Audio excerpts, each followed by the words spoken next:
Assalamualaikum, balik lagi di channel jam 12. Oke, kali ini aku mau nerusin alur cerita dari manhwa Your Talent is Mine yang part ke-11. Buat kalian yang lupa alur ceritanya, bisa kalian lihat part sebelumnya. Oke, kita langsung saja mulai ceritanya. Sebelumnya, Yetian pergi langsung ke gedung milik keluarga Sun. Sampai di sana, Yetian membantai para penjaga. Namun setelah itu datang Sun Kong, seorang kepala keluarga Sun, dan 4 tetua yang berhasil menghentikan Yetian dan menangkapnya. Yetian tampak tidak melawan saat itu. Tapi saat Yetian sedang dipaksa untuk masuk sama satu tetua, Yetian memakai talent kekuatannya untuk melepaskan borgol di tangan. Dan setelah itu dengan kecepatan yang tidak bisa dilihat tetua lain, Yetian memberikan tebasan yang sangat kuat. Tebasan itu mengenai leher tetua ini. Tetua ini tidak bisa menangkis ataupun menghindar serangan dari Yetian. Yetian berhasil menjatuhkan satu tetua yang sebelumnya sudah terus memukulinya. Sun Kong yang melihat itu langsung bilang kalau Yetian ini menyembunyikan kekuatan aslinya. Dia menyuruh tetua lainnya untuk berpencar. Ketiga tetua lain sudah mulai berpencar. 3 orang ke kanan, satu tetua ke kiri. Tetua wanita ini yang sebelumnya meremehkan Yetian mulai menyumpainya. Dia melihat kalau Yetian ini mengeluarkan aura membunuh yang sangat kuat. Yetian dengan aura menakutkannya sudah berlari maju. Dengan kecepatannya itu, Yetian menuju ke Sun Kong. Sun Kong yang tahu itu tidak menyangka kalau Yetian akan menyerang dirinya secara langsung. Jadi Sun Kong mulai memasang kuda-kuda bersiap menyambut serangan dari Yetian. Yetian dengan cepat melompat ke atas, melihat Sun Kong yang ada di bawahnya. Sun Kong yang di sana kaget saat ada kilatan cahaya melewati wajahnya. Itu Yetian yang sudah dengan cepat dan kuat meninju perutnya. Sun Kong yang merasakan itu tahu kalau Yetian ini terlalu kuat. Sekali lagi Yetian menyerang. Kali ini Yetian menendang tubuh Sun Kong hingga terbang. Sun Kong yang terbang sampai menabrak gedung. Sun Kong masih bisa berdiri. Dia berteriak menyuruh 3 tetua lainnya untuk tidak menonton saja. Serang Yetian secara bersamaan. Menuruti Sun Kong, tetua dengan tubuh gempal ini sudah turun untuk berhadapan dengan Yetian. Keduanya sudah berlari, dan setelahnya Yetian adu kekuatan dengan tetua itu. Adu kekuatan mereka membuat area di sekitarnya sampai hancur. Yetian memuji tetua yang bertubuh gempal itu, katanya dia cukup kuat. Saat itu ada tetua tua yang datang di belakang Yetian. Tetua itu mencoba sekali lagi menggunakan talent pengikatnya. Sebelum bisa menyentuh tubuh Yetian, Yetian sudah pernah merasakan teknik tersebut. Dengan cepat dia menendang kedua tetua itu secara bersamaan. Keduanya menerima tendangan kuat Yetian dan terpental. Yetian bilang, aku tidak akan jatuh ke dalam trik yang sama 2 kali, sambil memberikan senyum meremehkan para tetua itu. Tetua ini bilang, jangan sombong dulu, lihat di bawahmu. Yetian kaget dan melihat kalau teknik pengikat tetua ini berhasil mengikat kakinya. Yetian tidak tahu kapan kakinya ini terikat.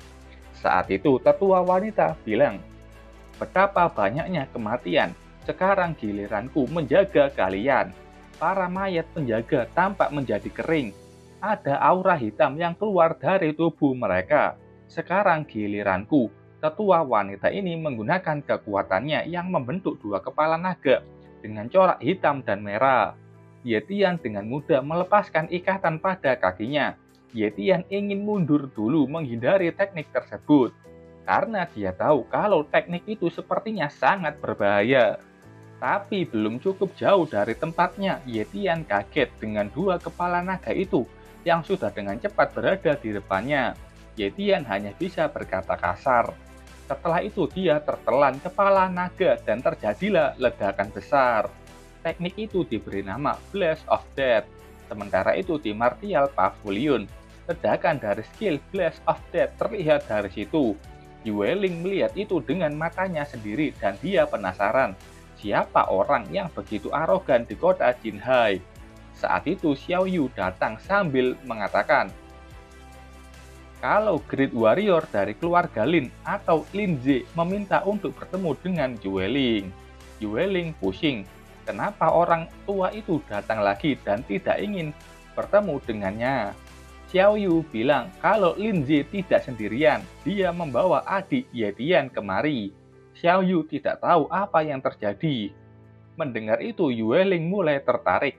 Dia tidak pernah bertemu dengan adik Yetian. Sementara itu di ruang tamu Martial Pavilion, pelayan di situ memberikan minuman untuk Lin Ze dan juga Ye Yu. Di sini Ye Yu tampak sedang khawatir memikirkan kakaknya. Oke, kita pindah lagi ke pertarungan Yetian.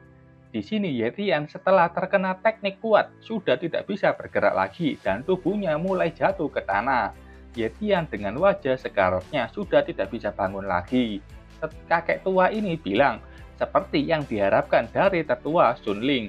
Ini nama tetua yang cewek.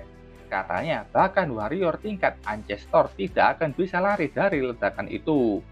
Tetua Batan Gempal dan tetua kakek ini melihat kondisi Yetian yang terkapar tak berdaya. Sementara Sun Kong yang sebelumnya terkena serangan dari Yetian kembali bangun. Dan dia tidak lupa berterima kasih ke tetua Sun. Sun Ling menampilkan senyum bangganya dan juga sombong. Setelah selesai mengalahkan Yetian, kakek tua ini tanya, kita harus apa sekarang? Dia sudah terluka parah dan sebentar lagi Yetian akan mati. Sun Kong dengan senyum senangnya bilang, langsung bunuh saja dia. Saat itu ada belati yang terbang dan belati itu terbang dengan kecepatan yang begitu tinggi. Kakek tua ini sangat lengah dengan keadaan. Melihat belati itu terbang mengarah ke dirinya, dia tidak bisa melakukan apapun.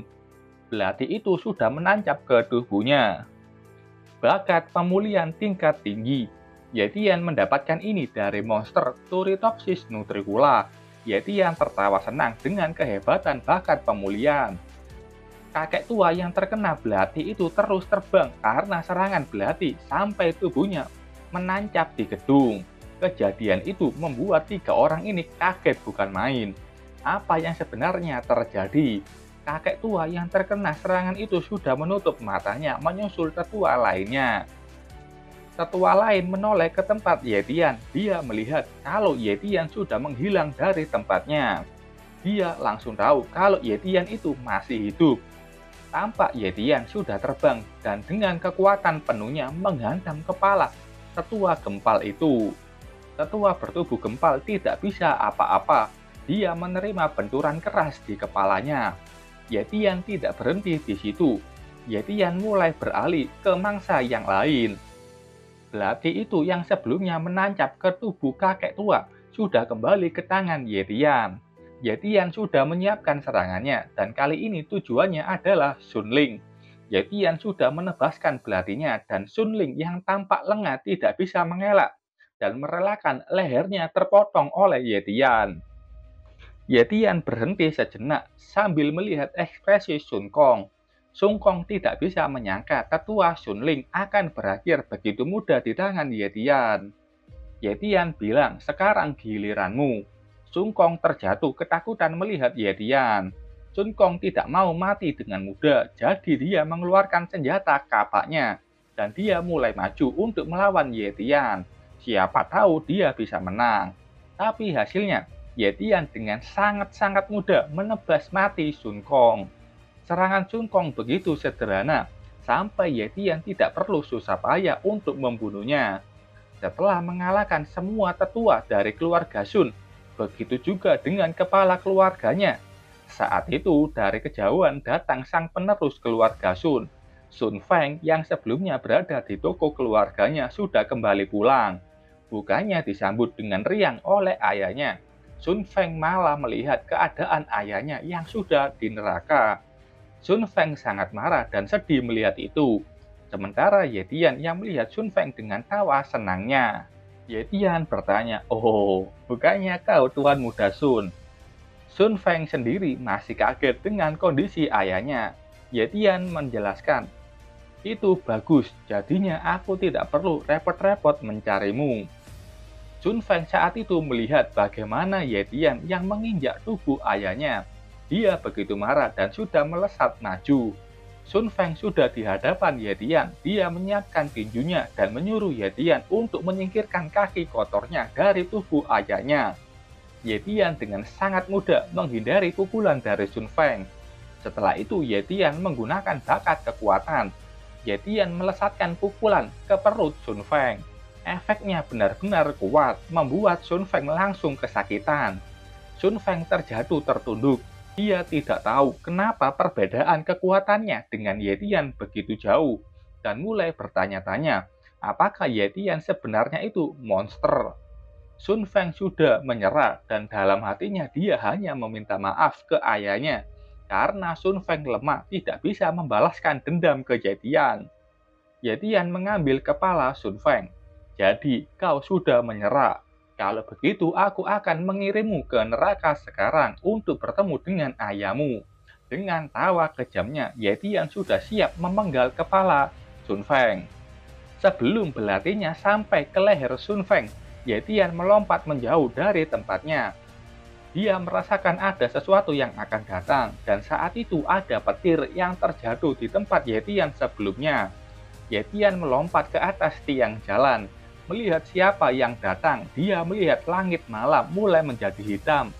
Di sana ada sosok manusia yang melayang di tengah awan gelap. Ye Tian tahu kalau orang itu adalah Grandmaster. Itu adalah Grandmaster dengan wujud kakek tua. Grandmaster ini tanya, kenapa kau harus membunuh mereka semua? Dasar kau bajingan yang sangat sadis. Sun Feng yang berhasil selamat mengetahui kedatangan Grandmaster. Dia menyebut Grandmaster itu sebagai tetua besar. Namanya Tao Ye. Sun Feng dengan berteriak mengatakan, cepat bunuh Ye Tian, tetua besar. Dia yang membunuh ayahku. Aku pasti akan membalaskan dendam patriark. Ye Tian yang sebelumnya berhasil menghindari sangat panik. Kalau saja Ye Tian telat untuk menghindar, dia dipastikan akan mati karena serangan tersebut. Tao Ye bilang, jadi matilah. Di tangannya muncul petir yang dia arahkan langsung ke Ye Tian. Tapi Ye Tian bisa melompat untuk menghindari petir itu. Setiap kemanapun Ye Tian pergi, petir Tao Ye akan terus mengejarnya. Petir itu bukan hanya cepat, tapi juga sangat kuat. Ye Tian berusaha sangat keras untuk bisa lari dari kejaran petir itu. Tao Ye bilang Ye Tian tidak akan bisa lari. Dari kelima jari Tao Ye muncul petir-petir yang sudah mengejar Ye Tian. Ye Tian tahu dia harus segera mundur. Tao Ye bahkan bisa dengan mudah menghancurkan kota Jinhai. Saat lagi mundur, Ye Tian melihat Sun Feng yang juga ingin melarikan diri. Ye Tian langsung menuju di depan Sun Feng menghentikannya untuk kabur. Sun Feng berkata kasar melihat Ye Tian berada di depannya. Ye Tian tertawa senang melihatnya. Saat itu petir Tao Ye sudah turun dan itu mengenai seseorang di bawahnya. Tapi bukan ke Ye Tian, melainkan ke tubuh Sun Feng. Sun Feng yang tersambar petir itu terkulai lemah. Sun Feng masih bisa sadar dan protes ke Tao Ye untuk lebih akurat lagi menyerangnya. Tao Ye bilang dia ini sudah tua, jadi penglihatannya sudah tidak bagus. Sementara Ye Tian dengan cepat sudah sampai di atas tubuh Tao Ye. Dia menyiapkan tinjunya untuk menyerang Tao Ye. Ye Tian sudah menyerang dengan bakat kekuatannya, tapi ada yang aneh. Tinjuannya itu tidak sampai mengenai kepala Tao Ye. Itu seperti ada penghalang. Tinju Ye Tian bahkan tidak menembusnya. Itu adalah energi pelindung. Tao Ye menoleh melihat Ye Tian yang ada di atasnya. Setelah itu energi pelindung dari Tao Ye ada petir menyambar tubuh Ye Tian. Ye Tian yang terkena sambaran itu menahan rasa sakit luar biasa di tubuhnya. Ye Tian tidak bisa bertahan dan harus terjatuh dari langit. Tapi Ye Tian masih bisa berdiri. Dia bilang kemampuan Grandmaster memang tidak bisa diremehkan. Ye Tian menyobek bajunya. Jadi, aku harus menggunakan seluruh kekuatanku. Tao Ye juga sudah turun ke hadapan Ye Tian sambil mengeluarkan aura masing-masing. Keduanya saling mengadunya. Tao Ye ini salah satu Grandmaster dari Steel Fang Base. Dia seorang perwakilan garis depan yang menyarankan untuk menekan Lin Hai Base. Grandmaster tahap awal. Yetian melihat status Tao Ye dan meremehkannya karena Tao Ye ini hanya punya satu bakat kultivasi tingkat menengah. Yetian mengejeknya, jadi kau hanya Grandmaster biasa. Yao Ye begitu kesal dengan perkataan dari Yetian dan bertanya, apa kau bilang?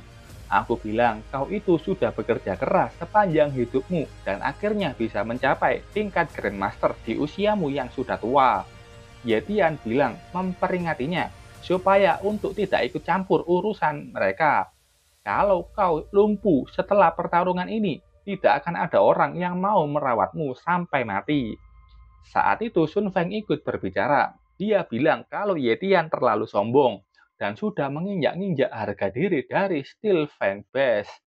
Yetian yang melihat itu bilang, jadi kau masih hidup. Sun Feng sangat marah dan meminta Yao Ye mengubah Yetian menjadi abu. Yao Ye setuju, dia bilang tentu saja.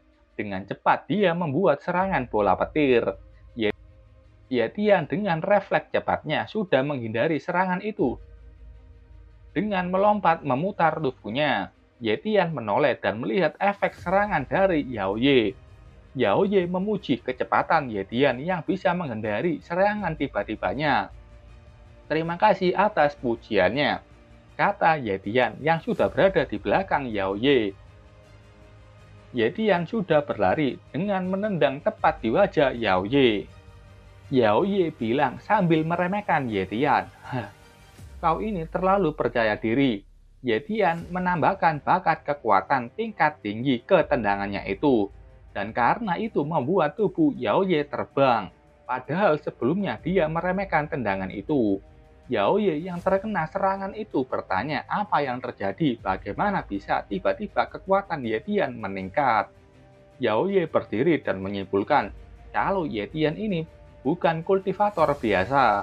Saat itu dia kaget dengan munculnya mobil di depannya.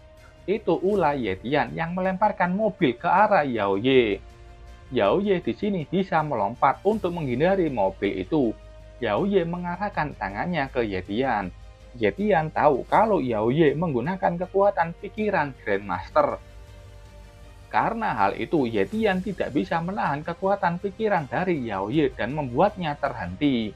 Yao Ye melihat kesempatan. Dia menyiapkan tinju petirnya.